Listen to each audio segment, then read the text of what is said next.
Want to start affiliate marketing with an easy step-by-step system so you can get started quickly and see fast results? Well, this is part 2 of our series where we're going to look at the 7 steps that you need to take. So here in part 2, we're looking at steps 3 and 4. If you want to watch part 1 or part 3, or even get access to more advanced training, you can find links to those videos in that series in the YouTube description below this video. So let's jump over to my computer and get started. Okay, so welcome back to part 2 of this series, which talks about the 7 steps to affiliate marketing. And in part 2, we're going to talk about the 7 steps, and the steps here are going to be 3 and 4. So we're going to talk about niche, so your business topic, and we're going to talk about keywords. Now, you can find the part 1 video in the YouTube description below here, and you can also find a more advanced training series that you can sign up for as well. Again, this is a non-scripted whiteboard training. If you want more advanced training, that you can find those links in the description. And just a quick recap. Part 1, we talked about strategy. So we talked about affiliate marketing, exactly what it is, how the business model works. We talked about the business model, and we talked about our platform. And our platform was a website, a themed-based content website. And when we talk here in this part 2, we're going to talk about choosing a niche and your keywords. And this is going to make a bit more sense with how your online platform, creating a themed-based content website, is going to work and make sense for making recommendations. And then after you make recommendations, you earn commission. So it's all going to sort of tie in together when we get through this steps 3 and 4 in this video. So steps 3 and 4 are niche and keywords. So let's start with your niche. So niche, or topic of your business. So remember, you're creating a themed-based content website which covers a topic really, really well. So you want to basically create a website that covers a topic really well. So your niche is going to be something that you are either passionate about, or you're an expert on, or it does not need to be anything that you are passionate or that you have any knowledge about. You can find your niche through a list of niches, and you can go about finding your topic that way. So to find a niche, there are several ways to do this. And one is through, looking through lists of niches. And the other way is through doing various brainstorming exercises. Now, below this video, in the more advanced training, you'll get some lists of niches. So something like I've got a list of 200 profitable niches. So you can go and actually go through the training and get that list. Here, I'm going to do a quick little brainstorm session to show you how easy it is to come up with some popular niches. And we're going to talk about this concept of niching down. So no matter where you come up with your niche, you're probably going to want to do this thing called niching down. And after you niche down, you want to evaluate. And you evaluate through the second part of here. So this is really step 3. And then step 4 is going to be keywords. And this is where you evaluate your niche and then proceed with your niche. Okay, so kind of got a random thing here. Let's clean this up and talk about finding a niche and niching down, and then evaluating a niche, okay? So that's what we're going to cover here. So finding a niche, you can do it through a list of niches. Again, you can find that resource below this video, but let's do it through brainstorming. And I'm going to just do a quick brainstorming exercise here. And no one likes to do this, but trust me, if you just do this brainstorming exercise really quickly, you're going to come up with some ideas, and we can kind of see what these niches are, niche them down, and evaluate them with proper keywords. So brainstorming exercise. First thing, ask yourself, what do you watch on YouTube? Okay, so go through your YouTube feed. What do you watch? Quickly, what books do you read? Go through what you have shopped for or bought on Amazon. Check out the last books you've read over the last 12 months or a couple years. What books do you read? Next, do you have any education? Do you have a background in anything? Have you gone to school for anything? Are you doing a particular job right now that could be turned into your own personal online business? What do you talk with your friends or your family about? and what have you shopped for or bought in the last 12 months. So you can go to Amazon and look for your past order history, or just, what have you bought in stores and so on. So if I were to break this down, and I'm just quickly doing it for demonstration purposes here, every time I look through YouTube, I'm either looking at Tesla or stocks and investing sort of information, books that I've read about stoicism, and some personal development. So maybe some mindset books, education. So I've got a business degree and accounting. I'm not even going to put that on there because I don't want anything to do with that. I did a little bit of marine engineering. Okay, but again, I'll just put that for demonstration purposes. What did I talk to people about? I talked to them about websites, affiliate marketing, stocks, Tesla, so cars maybe. What have I shopped for?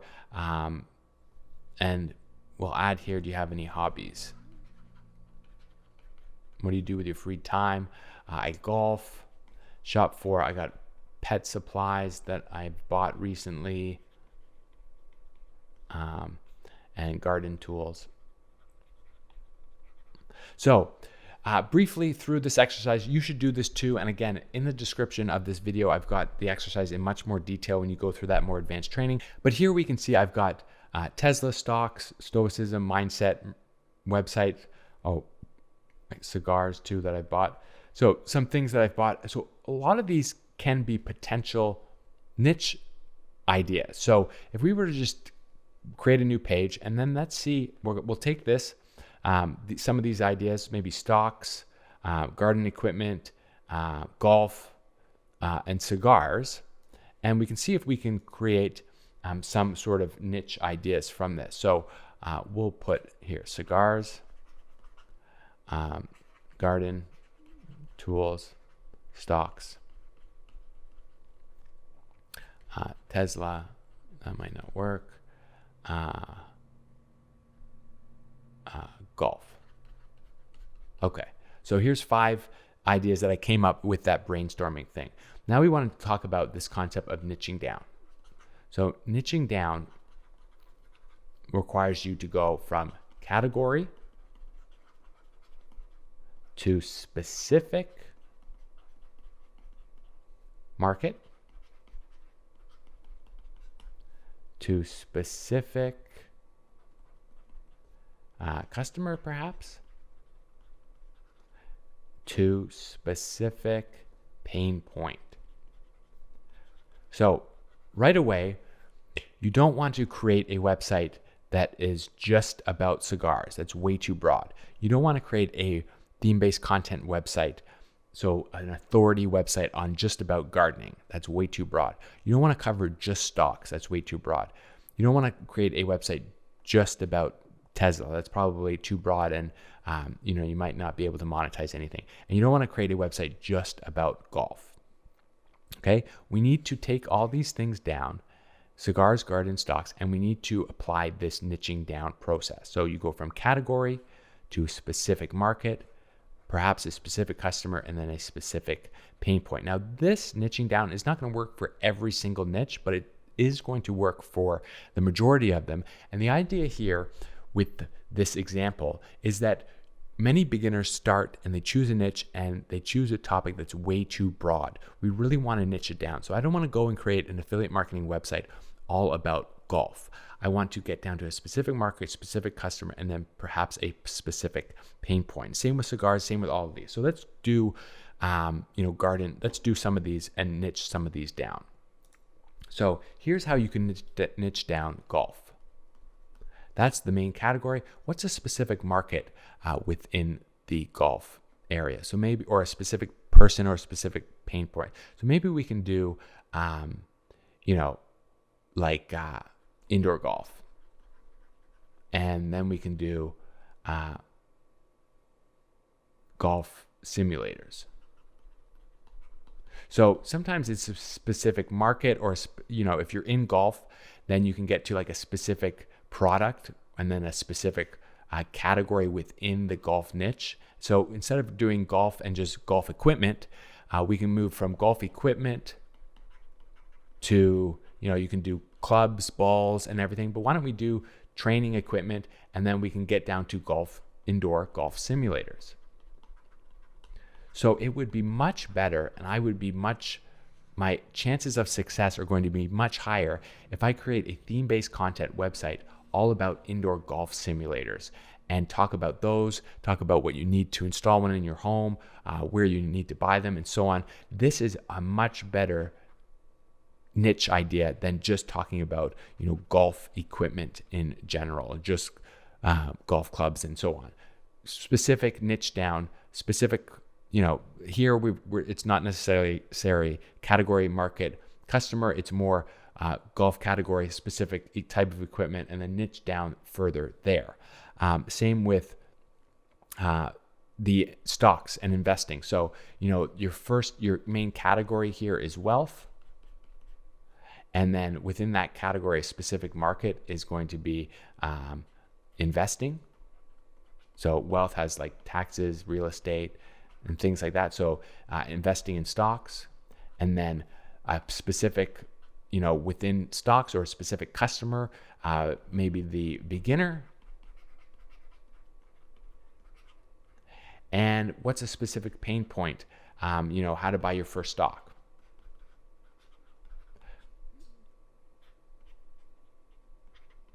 So you're much better off in terms of your success rate on building a website that targets and helps the brand new person to the stock market to set up their first online brokerage account, buy their first stock, first basic investing principles for beginners, rather than just creating a website that's all about general investing or just investing in general for the broad type of website. You don't want to create an investment website. You want to create a how to invest as a pure beginner in the stock market. This idea of niching down is really, really important, and it's what you need to do for almost every type of niche. Now, the other one here we had was gardening. So I don't want to go and create a website all about gardening where I talk about lawn care, tree care, snow blowing equipment, lawnmowers, and so on. I want to niche it down to a much more specific type of equipment. So gardening, you could, do lawn care. And again, lawn care, might be very broad. So why don't we talk about a specific product in the lawn care niche, like electric lawnmowers. So again, here we've niched down with some product examples. Here we niche down with a specific customer and a specific pain point, and so on. So this idea of niching down is what you will need to do. So here I just brainstorm a few different niche ideas really quickly. I can look into golf simulators. I can look into buying stocks as a beginner, and then I can look into electric lawnmowers. So that I've done that through a quick brainstorming activity that is personal to me. And I've done it through this concept of niching down. So going from category to specific market to specific customers, specific pain points. And again, it doesn't work for every single type of niche. Sometimes here with golf, we had to do it through the equipment. And with wealth, we did it, in the way I described it. But the idea that you don't want a broad topic when you're starting as a pure beginner, you want to niche down to a specific type of niche. And you can do this with that brainstorming exercise. And again, below this video, we've got resources in the more advanced training that gives the list of 200 niches and so on. You can download that copy through when you sign up for that training. So now that you sort of have these niche ideas, right? We did electric lawnmowers, and we did beginner stocks, right? Beginner stock investing. And what was the other one? Golf sims, indoor golf simulators. So now what we want to do is we want to move on to step 4, which is keyword research. And one topic that people don't always recommend or forget to sort of discuss is that I don't want to go and launch a website about any of these yet. what I need to do first is I need to evaluate these and see if they are even good topics to pursue. And the way you do that is with keyword research. So you want to answer a few questions. One is, are people searching online for this type of equipment? Are people buying things online? And are there affiliate programs you can join? So I don't want to go and start a website about golf simulators and get started and put all this work in and then later find out that, oh, there's no affiliate programs I can join. That's a big no-no. I don't want to go and start a website about stock market for the beginner if beginners aren't actually buying any products online. They're not pulling out their wallet and they're not buying anything. I don't want to go start a website about electric lawnmowers if like no one actually searches for that, and then you've got zero search volume at all. So the way you answer some of these questions is through keyword research. And basically, keyword research is all about finding the words and phrases that people plug into Google on a daily basis about your topic. So people are going to plug in a keyword, which is a word or a phrase, and they're going to plug it into Google, and Google is going to give the list of search results, and this is where your website needs to appear. And basically, you need to do keyword research to evaluate whether this niche is something that you want to pursue. And you do that through a few different methods. So keyword research can be done manually, or it can be done with tools. Now, the big thing with keywords is you're going to want to do it with proper tools. And sometimes tools, you can get like a budget tool that costs $10 a month, or you can get more advanced tools, which are sometimes around $100 per month. But the basic idea is that you want to use keyword research tools, because if you don't, it's like you're at a huge disadvantage. So you want to use the proper keyword research tools to answer some of those questions and do the research on the proper keyword metrics. So you might find out the search volume of various keywords, and you might discover that, oh, geez, tons of people are searching for electric lawnmowers. You might have like 50,000 searches every single month, which is great. You might want to discover what the search intent is. So people are searching for lawnmowers, but are they actually going to have keywords that have a buyer mentality? So are people looking for just information about them, or are they looking actually to buy them? And then the other thing that we can look for with keyword research is competitors. So is it a low competition? Is it a medium competition? Or is it high? So if you research everything about the electric lawnmower niche and you find that all the keywords are very, very high and very, very competitive, then that might not be a topic that you might want to pursue. If you go and you find everything about golf simulators and you find that the search volume is good, people are buying these and installing them in your home, and you find out that, gee, there aren't a lot of other websites that are discussing golf simulators, maybe that's a good niche. So you're going to have to do keyword research through various tools and discover these search volume, search intent, some competitors, and answer those questions. Are people searching online? Are people buying things online? And are there affiliate marketing programs that you can join? So choosing a niche and going through with it is all about finding a niche and then evaluating. So you find your niche and you evaluate it with keywords. And you want to have this concept of niching down. So you don't want a broad topic. You want to niche down to a more specific person and potentially sometimes a specific pain point in that niche. So this is much better. It's much easier to do. And for your keyword research, you want to answer those 3 questions and you want to evaluate whether the niche is worth pursuing. And then through keyword research tools, you can answer those questions and find those good metrics, whether there's search volume, whether there's good search intent to buyer keywords, and then how low, high, or medium the competition is. So these are all things that you need to do before you actually say, hey, I'm going to go and register my website. It's about this topic, and go through with actually building your website. You need to find your niche, and then you need to evaluate your niche with keywords. And then once you've established that, you want to dive deeper into keyword research and come up with all your topics. So I think we'll leave it there for this. So this was steps 3 and 4 of the 7-step process. Below this video, you can find the previous steps 1 and 2, along with steps 5, 6, and 7 to wrap up this series about affiliate marketing, the 7-step system. And if you'd like more advanced training on this, again, links in the description. You can get the more advanced video tutorial as well. So I hope that you found this useful, and I will see you in the next video.